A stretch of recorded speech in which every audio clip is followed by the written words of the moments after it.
नमस्कार दोस्तों, आप सभी का पॉलिटेक्निक स्टडी सेंटर में स्वागत है। दोस्तों आज हम इस वीडियो में जीरो ग्रुप एलिमेंट के 5 इम्पॉर्टेंट क्वेश्चन करने जा रहे हैं।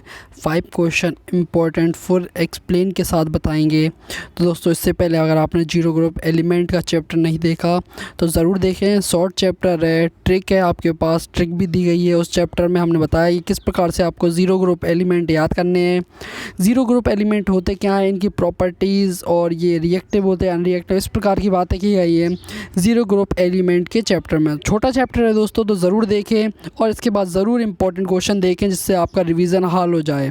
तो चलिए दोस्तों, अगर आप ज़ीरो ग्रुप एलिमेंट पढ़ चुके हैं तो ये 5 इंपॉर्टेंट क्वेश्चन आपके बाएं हाथ की खेल होंगे। तो चलते हैं दोस्तों। हमारा पहला क्वेश्चन कहता है which group is called buffer group of the periodic table. हमसे कहा गया है कि कौन सा ग्रुप बफर ग्रुप कहा गया है पीरियोडिक टेबल का। तो दोस्तों सबसे पहली बात तो देखिए, हम बफर ज़ीरो ग्रुप पढ़ रहे हैं तो जो भी बात आएगी वह ज़ीरो ग्रुप से रिलेटेड ही आएगी। तो हमारा पहला क्वेश्चन ही है कि बफर ग्रुप किसे कहा जाता है। तो दोस्तों बफर ग्रुप हमारा कहा जाता है, ज़ीरो ग्रुप को बफर ग्रुप कहा जाता है। तो दोस्तों ऑप्शन नंबर 7 ग्रुप गलत हो जाएगा, बी ऑप्शन फर्स्ट ग्रुप और सी ऑप्शन 8th ग्रुप गलत हो जाएगा। Option number D zero group हमारा सही हो जाएगा और 4 मार्क्स आसानी से मिल जाएंगे आपको। ये चैप्टर काफ़ी इजी है और 1-2 क्वेश्चन आ जाते हैं। थोड़े से बस 15 मिनट 10 मिनट की वीडियो है, आप ज़रूर देखें फुल चैप्टर की। और अब सेकंड आते हैं क्वेश्चन। सेकंड क्वेश्चन कहता है which of the electronic configuration is of the novel gas atom is the following. मतलब दोस्तों जो ज़ीरो ग्रुप में एलिमेंट होते हैं उन्हें नोवल गैस भी कहा जाता है, जो जीरो ग्रुप में एलिमेंट होते हैं उन्हें नोवल गैस भी कहा जाता है। तो दोस्तों जो नोवल गैस की कॉन्फ़िगरेशन होती है, जो नोवल गैस की कॉन्फ़िगरेशन क्या होती है दोस्तों, ये हमने एटॉमिक नंबर के चैप्टर में पढ़ाया गया है कि कॉन्फ़िगरेशन क्या होती है, उसके जो एटॉमिक नंबर होता है उसे किस प्रकार से रिप्रेजेंट करना है ये शो करा जाता है कॉन्फ़िगरेशन के ज़रिए। दोस्तों जो कॉन्फ़िगरेशन किसी भी नोवल गैस एटम की कॉन्फ़िगरेशन लास्ट शुरू में नहीं बताएंगे, लास्ट की जो रहेगी वह हमारी S2 और P6 से ख़त्म होनी चाहिए। S2 और P6 ये 2S2 या 2P6 से ख़त्म हो या 3S2 या 3P6 से ख़त्म हो, बस ये S2 और P6 जिसके लास्ट में होगा वह एक हमारा नोबल गैस हो जाएगा, जिसके में S2 और P6 कम्प्लीटली फिल होंगे, जिसमें S2 S ऑर्बिटल और P ऑर्बिटल कम्प्लीटली फिल्ड होंगे, वह हमारे नोबल गैस एटम होंगे। तो दोस्तों आप देख सकते हैं, देखिए आप ये चारों ऑप्शन दिए गए हैं। पहला ऑप्शन में कहा गया है 1S2। अब हमें शुरू का नहीं देखना है, बस लास्ट का देखना है। तो लास्ट में 3S2 और 3P6 दिया गया है। हमने कहा था S2 और P6 कंप्लीट होने चाहिए, ये दोनों कंप्लीट होने चाहिए। तो दोस्तों आप देख सकते हैं S2 और P3 दिया गया है, तो मतलब ऑप्शन नंबर ए गलत हो जाएगा। बी ऑप्शन देखते हैं, बी कहा गया है हमसे 1S2 2S2 शुरू से 2P6 3S2 और 3P1। तो दोस्तों यहाँ पे 3P1 दिया गया है, आप देख सकते हैं 3S2 और 3P1। हमने कहा था आपसे S2 और P6 से ख़त्म होने चाहिए, S2 और P6 होने चाहिए या आपके यहाँ पे कुछ भी नंबर हो। तो दोस्तों यहाँ पे P1 है, तो मतलब ये एक नोवल गैस कॉन्फ़िगरेशन एटम नहीं है। तो ये दोस्तों ये बी ऑप्शन भी गलत हो जाएगा, हमारा बी ऑप्शन भी गलत हो जाएगा। आते हैं तीसरे ऑप्शन पे और चौथा ऑप्शन। तो सबसे पहले फोर्थ ऑप्शन देखते हैं। फोर्थ ऑप्शन में 3S2 और 3P4 कहा गया है, 3S2 और 3P4। हमने कहा था आपसे S2 और P6 में रहने चाहिए, S2 और P6 में ख़त्म होनी चाहिए। तो दोस्तों आप देख सकते हैं यहाँ पे P4 से ख़त्म होती है, तो दोस्तों ये भी गलत होता है, ये भी हमारा गलत होता है। अब बचता है हमारा सी ऑप्शन। तो आप सी ऑप्शन में देख सकते हैं लास्ट में हमारा 3S2 और 3P6। हमने कहा था आपसे S2 और P6 से ख़त्म होनी चाहिए, जो कंडीशन हमारा सी ऑप्शन सेटिस्फाई कर रहा है कि 3S2 और 3P6 से ख़त्म हो रही है, मतलब S ऑर्बिटल और P ऑर्बिटल कम्प्लीटली फिल्ड है। तो दोस्तों ऐसे एटम को हम नोवल गैस एटम कहते हैं और हमें 4 मार्क्स आसानी से मिल जाएंगे।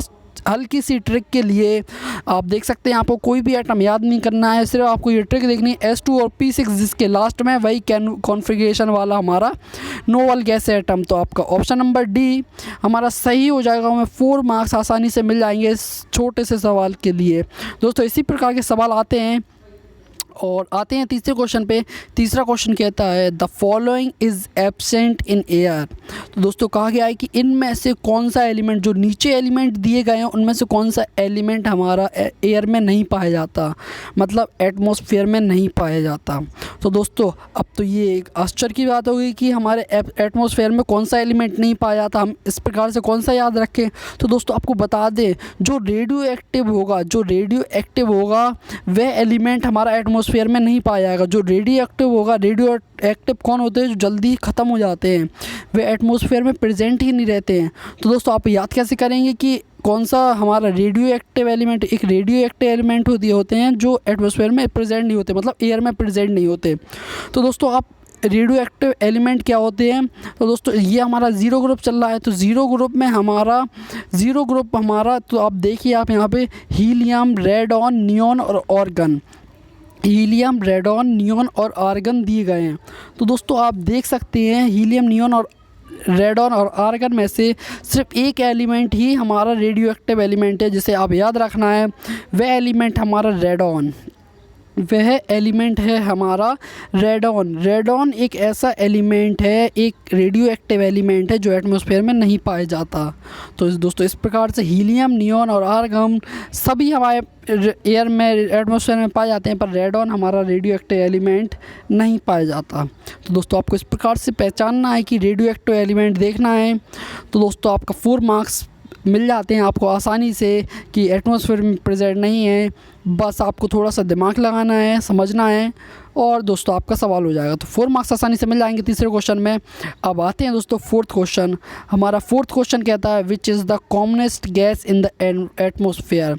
हमसे कहा गया है कि कौन सी कॉमनेस्ट गैस रहती है, सबसे ज़्यादा कॉमन गैस कौन सी रहती है। तो दोस्तों ये तो आपको पता ही होगा, ये तो ज़रूर आपको पता ही होगा। आपको पता ही है कि 78 या 77% हमारी नाइट्रोजन पाई जाती है एटमॉस्फेयर में, और बाकी गैसें फिर 22% पाई जाती हैं। तो दोस्तों इस प्रकार से हमारी सबसे कॉमन गैस कौन सी होगी, सबसे कॉमन गैस होगी हमारी नाइट्रोजन। नाइट्रोजन सबसे हमारी कॉमन गैस होगी, क्योंकि सबसे ज़्यादा परसेंटेज है इसका एटमॉस्फेयर में, तो हर जगह कॉमन होना लाजमी है। तो ऑप्शन नंबर बी और 4 मार्क्स पक्के। तो इस प्रकार से हमें 4 मार्क्स आसानी से मिल जाएंगे। आते हैं अब 5th क्वेश्चन और लास्ट क्वेश्चन पे। ये क्वेश्चन कहता है कि which of the following gas exist in the monoatomic state. तो मोनोएटॉमिक स्टेट में कौन सी गैस पाई जाती है, तो आप इसे किस प्रकार से याद रख सकते हैं। तो दोस्तों सबसे पहले आपको ज़ीरो ग्रुप चैप्टर पूरा पढ़ना पड़ेगा, हमारे वीडियो से, जिससे आपको पता चलेगा मोनोएटॉमिक गैस कैसे पहचाननी है, मोनोएटॉमिक एटम क्या स्टेट क्या होती है। तो दोस्तों जो जीरो ग्रुप एलिमेंट रहते हैं वे हमारे बैलेंस्ड रहते हैं, मतलब फुली फिल्ड रहते हैं, मतलब उन्हें किसी और अनदर एटम से कंबाइन करने की ज़रूरत नहीं होती, मतलब वह सिंगल ही पाए जाते हैं। तो दोस्तों जो हमारा इस ऑप्शन में हमारा जो ज़ीरो ग्रुप एलिमेंट्स होगा वही हमारा मोनोएटॉमिक होगा, मोनोएटॉमिक स्टेट में होगा। बाकी सब हमारे कंबाइंड स्टेट में होते हैं, डायएटॉमिक, ट्राइएटॉमिक में होते हैं, पर मोनोएटॉमिक में से हमारे ज़ीरो ग्रुप एलिमेंट होते हैं। तो आप देख सकते हैं हमारा कार्बन डाइऑक्साइड, हीलियम और ऑक्सीजन और नाइट्रोजन में सिर्फ एक ही है हमारा, ऑप्शन नंबर बी हीलियम ही हमारा है। हीलियम ही हमारा ज़ीरो ग्रुप एलिमेंट से, तो ये हमारा सिंगल एटम पाया जाएगा, मतलब मोनोएटॉमिक पाया जाएगा, सिंगल ही पाया जाएगा हीलियम He में। और इस प्रकार से हम लगा देंगे टिक बी ऑप्शन पे, और हमें 4 मार्क्स आसानी से